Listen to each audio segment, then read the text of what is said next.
शेखर जी। जिस तरीके की स्थिति बनी हुई है उसमें जैसे अभी रशिया और इधर हम जो युद्ध देख रहे हैं जेलेंस्की के बीच का, पुतिन और जेलेंस्की के बीच का, उसमें हम देख रहे हैं कि सपोर्ट लाइन जो है यूक्रेन की वो यूरोप के देश हैं, खुद अमेरिका भी है।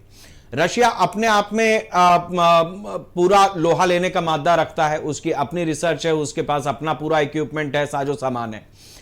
ईरान के साथ में कुछ लिमिटेशंस भी हैं और उन लिमिटेशंस के आगे जिनसे वो मदद पा सकता था, जिस तरीके से पा सकता था, उन सारे देशों के खिलाफ तो उसने मिसाइलें दाग दी हैं।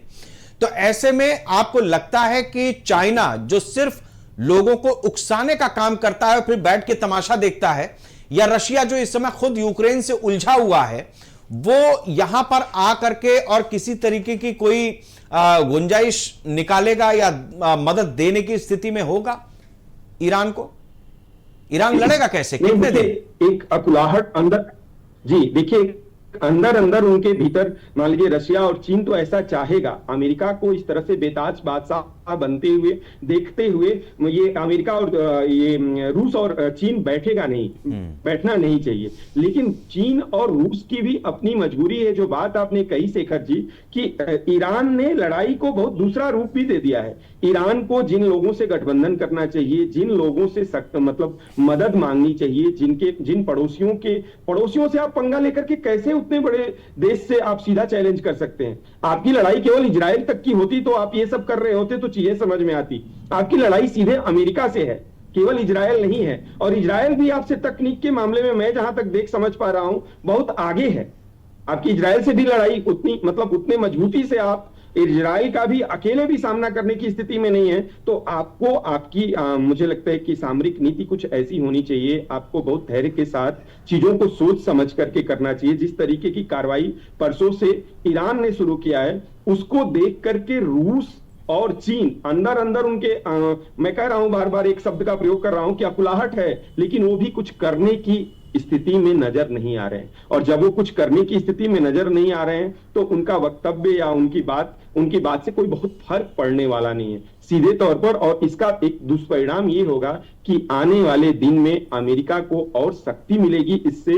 और अमेरिका जिस तरह की नंगई, जिसे हम मतलब अगर बहुत खुले शब्दों में कहें, जो प्रयोग आम मुहावरा में होता है कि नंगा नाच जो रच रहा है वो रचता रहेगा, किसी राष्ट्रपति को रातों रात उठा लेगा और किसी को तो दुनिया में, और उसकी साम्राज्यवादी नीति का मतलब एक तरह से मुहर लगने वाला है। इस युद्ध के बाद जो मैं देख पा रहा हूं, समझ पा रहा हूं, इन दिनों की परिस्थिति में कहीं रशिया अपना, ठीक बात कर रहे हैं आपकी, रशिया अपने यूक्रेन के साथ युद्ध में उलझा हुआ है। और देखिए, छोटा सा देश यूक्रेन रशिया को उलझाए हुआ है।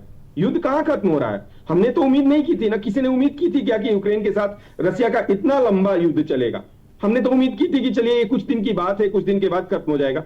ठीक उसी तरह से मैं समझ पा रहा हूं कि ईरान के साथ इजराइल और अमेरिका का युद्ध तुरंत खत्म होने वाला नहीं है। ये बहुत लंबा चलेगा और इसके लंबा चलने का दुष्परिणाम बहुत बड़ा होने जा रहा है। आने वाले समय में दुनिया को इसका खामियाजा भुगतना पड़ेगा। केवल ईरान की बात नहीं है, या ईरान, इजराइल या कुवैत डिस्टर्ब नहीं होगा, हम सब डिस्टर्ब होंगे। आप जानते हैं कि तेल का और किस तरह से खाड़ी देशों का महत्व है इस दुनिया के।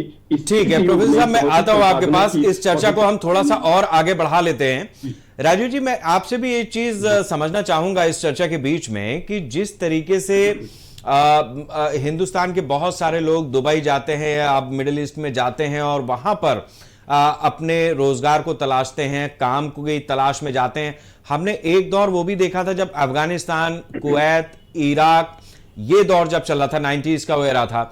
उसके बाद अब जिस तरीके की स्थिति इस पूरे परिक्षेत्र में बनी है, जो अछूता रहा है पिछले दशकों में युद्ध से, तो आपको लगता है कि जैसे ना तो अब कुवैत में वो स्थिति है, ना इराक में है, ना अफगानिस्तान में है, यही चीजें इन देशों में भी होंगी जो पर्यटन के लिहाज से भी महत्वपूर्ण थे और शायद जो कारोबार है या जो काम रोजगार की तलाश में जो इंडियंस वहां जाते थे या दुनिया के लोग आते थे, उनके लिहाज से भी ये काफी संजीदा बात हो गई है?